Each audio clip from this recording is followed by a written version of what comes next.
పత్తి రైతులకు అందరికీ నమస్కారం. ఈరోజు పత్తి వర్షాధారపు పంట. ఆ పంటకి మీరు ఎక్కువగా ఇప్పుడు బీటీ కాటన్ తీసుకొస్తున్నారు.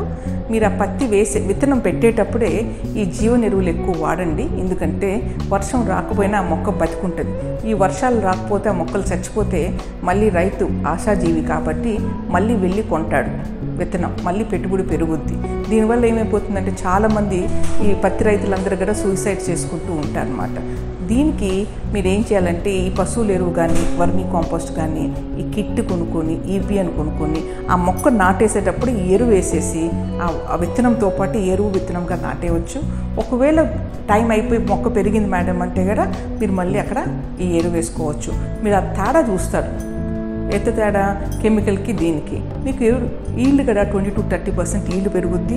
పెట్టుబడి కూడా మీకు ఒక 50% తగ్గుద్ది. ఎక్కువగా అప్పుడు సుప్రియా చెప్పినట్టు మేడం ఏర్పుళ్ళు వస్తుందంటారు. ట్రైకోడర్మా, సూడోమోనాస్, బ్యాసిలస్ స్పీషీస్ మీరు వాడితే ఆ ఏర్పుళ్ళు తగ్గద్ది. నెక్స్ట్ మీకు పింక్ బోల్వామ్ వస్తుంది. ఈపీఎన్ మెటరైజం అని భూమిలోనే వాడితే అసలు పింక్ బోల్వామే రాలేదని చెప్పారు నా రైతులైతే. మీరు ఒకసారి గూగుల్లో కూడా చదవచ్చు. Entomopathogenic nematode for a pink bollworm, చాలా డేటా వచ్చింది దాని మీద. నెక్స్ట్ మీకు ఈ తెల్లదోమ వస్తుంటుంది. మీరు వర్టిసిలియం వాడచ్చు. దానికి yellow sticky traps, blue sticky traps, white sticky traps అని పొలంలో పెట్టుకుంటే మీకు ఆల్మోస్ట్ ఒక 50% ఉధృత తగ్గుద్ది. పెట్టుబడి కూడా మీకు సగానికి సగం తగ్గుద్ది. మీరు మళ్ళీ వెళ్ళి విత్తనాలు కొనాల్సిన అవసరం ఉండదు. సో ఈ రైతుకి మళ్ళీ కలుపు మందు కూడా కొడుతుంటారు.